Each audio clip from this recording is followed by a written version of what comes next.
నమస్కారం. లక్ష్మీ పంచాంగం ఛానల్కు స్వాగతం. శ్రీమాత్రి నమః. అందరికీ శుభోదయం. ఈరోజు మనందరికీ అంతా మంచే జరగాలని కోరుకుంటూ ఈరోజు పంచాంగం, ఈరోజు శుభకార్యాలు చేసుకోవచ్చా, ఇంకా ఈరోజు దినఫలాలు మరియు ఈరోజు పండుగ ప్రత్యేకత తెలుసుకుందాం. మంచి మాట. మనకు గల శక్తిని బట్టి మనల్ని మనం అంచనా వేసుకుంటాం. మనం చేసే పనుల్ని బట్టి ఇతరులు మనల్ని అంచనా వేస్తారు. ఈరోజు పంచాంగం చూద్దాం. శ్రీ క్రోధినామ సంవత్సరం దక్షిణాయనం వర్ష ఋతువు భాద్రపద మాసం శుక్లపక్షం 2024 సెప్టెంబర్ 6 శుక్రవారం. సూర్యోదయం ఉదయం 6 గంటల 6 నిమిషాలకు, సూర్యాస్తమయం సాయంత్రం 6 గంటల 22 నిమిషాలకు, చంద్రోదయం ఉదయం 8 గంటల 24 నిమిషాలకు, చంద్రాస్తమయం రాత్రి 8 గంటల 20 నిమిషాలకు. తిథి తదియ మధ్యాహ్నం 3 గంటల 1 నిమిషము వరకు, తదుపరి చవితి. నక్షత్రం హస్త ఉదయం 9 గంటల 19 నిమిషాల వరకు, తదుపరి చిత్త. కరణము గరిజ మధ్యాహ్నం 3 గంటల 1 నిమిషము వరకు, తదుపరి వనిజ తెల్లవారుజామున 4 గంటల 20 నిమిషాల వరకు, తదుపరి విష్టి. యోగము శుక్రము రాత్రి 10 గంటల 4 నిమిషాల వరకు, తదుపరి బ్రహ్మము. అశుభ సమయాలు. రాహుకాలం ఉదయం 10 గంటల 42 నిమిషాల నుండి 12 గంటల 14 నిమిషాల వరకు. యమగండం మధ్యాహ్నం 3 గంటల 18 నిమిషాల నుండి 4 గంటల 50 నిమిషాల వరకు. గుళిక కాలం ఉదయం 7 గంటల 38 నిమిషాల నుండి 9 గంటల 10 నిమిషాల వరకు. దుర్ముహూర్తం ఉదయం 8 గంటల 33 నిమిషాల నుండి 9 గంటల 22 నిమిషాల వరకు. తిరిగి మధ్యాహ్నం 12 గంటల 38 నిమిషాల నుండి 1 గంట 27 నిమిషాల వరకు. వర్జ్యం సాయంత్రం 6 గంటల 28 నిమిషాల నుండి 8 గంటల 16 నిమిషాల వరకు. శుభ సమయాలు.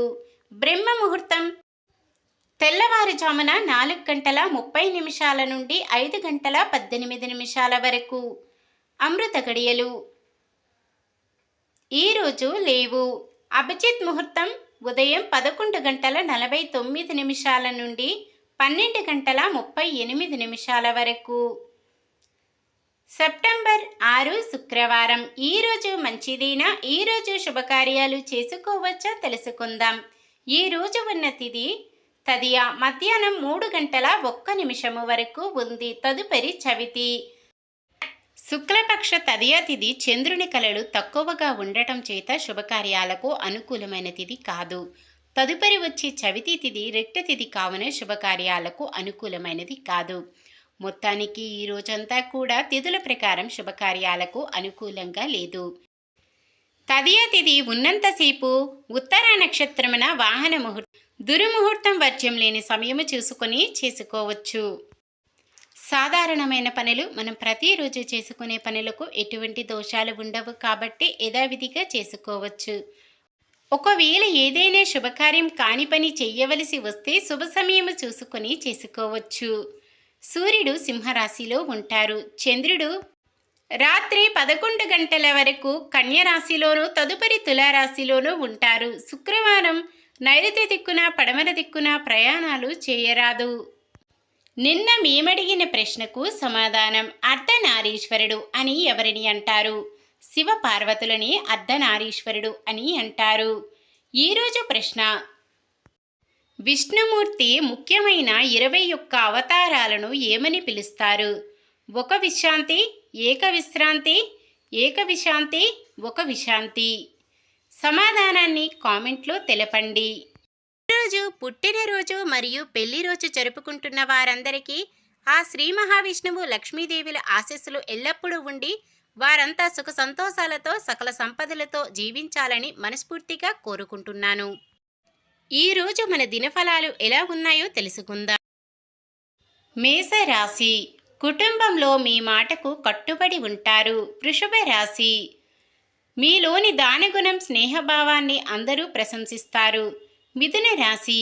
ఆదాయం సకాలంలో సమకూరి అవసరాలు తీరుతాయి. కర్కాటక రాశి కొంత అసాధ్యమైన కార్యక్రమాన్ని అయినా తేలిగ్గా పూర్తి చేస్తారు. సింహరాశి స్నేహితులతో ఉన్న గొడవలు సర్దుబాటు కాగలవు. కన్య రాశి ఆత్మవిశ్వాసం వీడకుండా అడుగు వేయాలి. తులారాశి విద్యార్థులు తమ ప్రతిభను నిరూపించుకునే అవకాశం రానుంది. ధనుస్సు రాశి సమాజంలో ఒక ప్రత్యేకతను చాటుకుంటారు. మకర రాశి ఆర్థిక పరిస్థితి మరింత ఆశాజనకంగా ఉంటుంది. కుంభరాశి ఆధ్యాత్మికవేత్తలను కలుసుకొని వారి సందేశాలకు ఆకర్షితులవుతారు. మీనరాశి బంధువుల ద్వారా అందిన సమాచారం సంతోషం కలిగిస్తుంది. ఇది ఈ రోజుటి పంచాంగం. మన గ్రహస్థితి ఎలా ఉన్నా ఆ భగవంతుని దీవెనలతో మనమంతా చల్లగా ఉండాలని మనస్ఫూర్తిగా కోరుకుంటున్నాను. మన బలానికి దైవ బలం తోడైతే అద్భుతాలు జరుగుతాయి. ప్రతిరోజు మర్చిపోకుండా దైవనామస్మరణం చేయండి. జై శ్రీరామ్. ఈ వీడియో నచ్చితే లైక్ చేయండి. మన వాళ్ళందరికీ ఉపయోగపడవచ్చు. షేర్ చేయండి. మన ఛానల్ని ఎవరైనా కొత్తగా చూస్తున్నట్లయితే సబ్స్క్రైబ్ చేసుకోండి. పక్కనే ఉన్న బెల్ ఐకాన్ని క్లిక్ చేసి ఆల్ అనే ఆప్షన్ని సెలెక్ట్ చేయండి. నమస్కారం. లోకా సమస్త సుఖినో భవంతు.